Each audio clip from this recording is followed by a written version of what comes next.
La aventura comienza en el aeropuerto de Madrid-Barajas Adolfo Suárez. Buscamos con inquietud nuestro vuelo. El objetivo es Chicago, y algo inquietos nos movemos por el aeropuerto vacío, lo cual dice mucho de las horas que son. Sueño everywhere.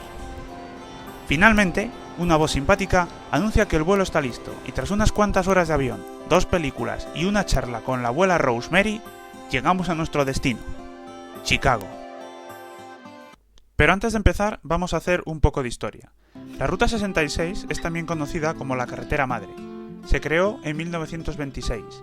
Cubría un trayecto de 2.448 millas, desde Chicago a Los Ángeles, California, pasando por nada más y nada menos que 8 estados.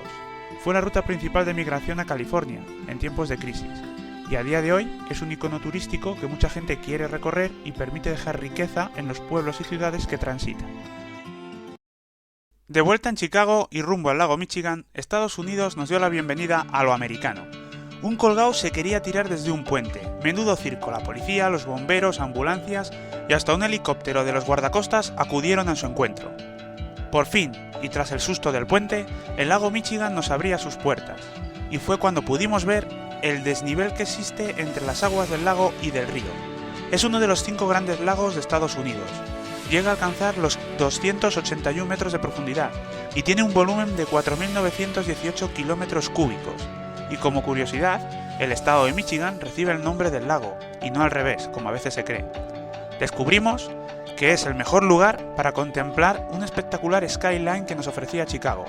En el día tan fantástico que nos salió, se podían apreciar tanto la Torre Willis como el edificio Hancock, los cuales visitaríamos un poquito más tarde. Y tras el paseíto por el lago llegó el momento de las alturas, dirigiéndonos al 233 de South Baker Drive, donde se encuentra la Torre Willis, conocida anteriormente como la Torre Sears. Es un rascacielos de 442 metros de altura, sin contar las antenas. En el momento de su inauguración, en 1973, fue el edificio más alto del mundo, superando al famoso World Trade Center.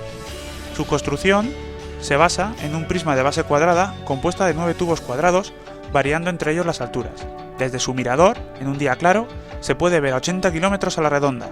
Su ascensor te lleva a lo más alto en aproximadamente unos 60 segundos, y una vez allí puedes hacerte una foto en el famoso Sky Deck, a 413 metros de altura. Este es una caja de vidrio preparada para soportar casi 5 toneladas de peso, pero no es nada fácil dar el primer paso.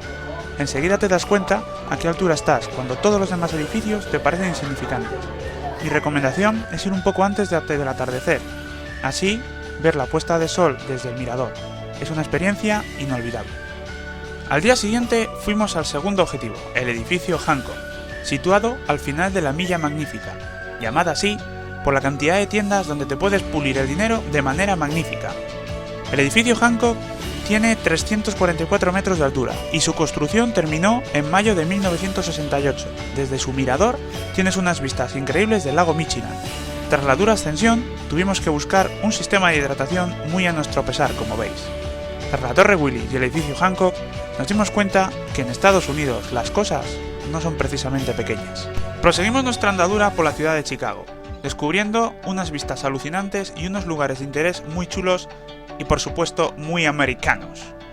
Y caminando, nos sorprendió la noche, y la noche en Chicago te enseña un skyline completamente diferente. Impresionante.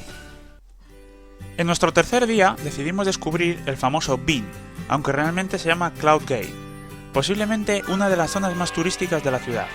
El Cloud Gate es una escultura compuesta de 168 placas de acero inoxidable y cuyo peso es de 98 toneladas.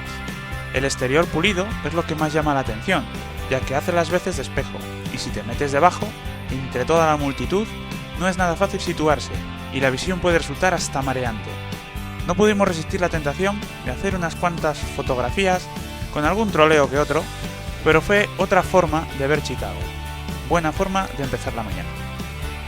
Una vez terminado el paseíto por el parque, se hizo la hora de comer y fuimos a uno de los iconos de la ruta, el Low Michel's. Es un restaurante de más de 85 años de historia, donde han podido comer los viajeros de la Ruta 66 desde entonces. Nos encontramos con una hospitalidad y un trato magnífico, además de los famosos agujeros de los donuts de Low Michel's, que los va repartiendo la abuela Michel's a los clientes, y en nuestro caso incluso estuvo a punto de pelarnos una naranja. Grande la abuela. disfrutamos de una gran comida y del famoso sirope de arce. Como no, había que probarlo. Después de esta parada para coger energías, solo nos quedaba una cosa de Chicago: buscar nuestro punto de partida, la señal donde empezaría todo, donde comenzaría nuestra aventura. Así nos despedimos de Chicago y comenzamos el recorrido hacia California. La Ruta 66 estaba en marcha.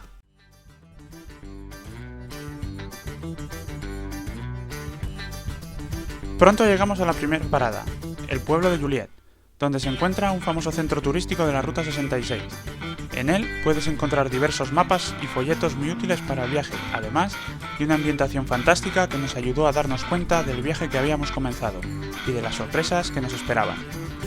Tras un rápido habituallamiento, descubrimos a unos compañeros de viaje muy singulares, los Blue Brothers, que posteriormente aparecerían de nuevo en un coche a varios metros de altura y finalmente no pudimos resistirnos a parar y echar un baile con ellos. Los Blue Brothers serían la avanzadilla de una serie de compañeros de viaje muy singulares, los gigantes de la ruta. Después de varias paradas entre gigantes, nos echamos de nuevo a la carretera y fuimos siguiendo las señales que nos llevarían hasta el pueblo de Pontiac. Increíble lo que descubrimos ahí. Un pueblo que ha sabido pintarse en el mapa, y nunca mejor dicho, ya que está adornado de multitud de murales con temática de la ruta y donde se describe, en cierta manera, la propia historia del pueblo a través de sus negocios. Además, las calles estaban plagadas de unos cochecitos muy simpáticos y muy cookies. No pudimos irnos sin dejar nuestro agradecimiento a tan fantástica visita. Una gran sorpresa en la ruta. Y así de nuevo volvimos a la carretera, y disfrutando de los kilómetros empezamos a encontrarnos con las famosas gasolineras vintage de la Ruta 66. Son gasolineras de antes, pero restauradas, como puntos de interés turístico. La verdad es que están al mínimo detalle. Geniales.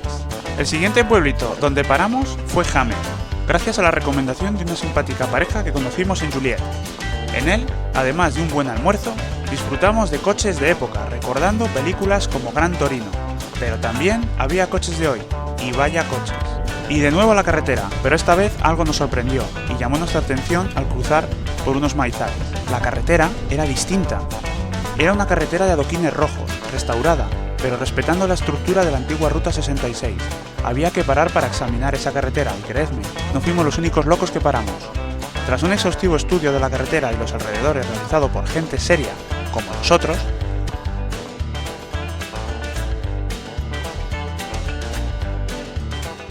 proseguimos la marcha por una de las partes viejas de la Ruta 66. Así estaba ella, hasta nuestra parada en Springfield. Parada que nos supo a gloria, ya que las comodidades del Hotel Super 8 fueron sorprendentes y el cansancio ya estaba acumulado. Había que hacer un stop en el camino. A la mañana siguiente ya estábamos listos y con las pilas cargadas para afrontar todo lo que nos echasen por delante. O casi todo.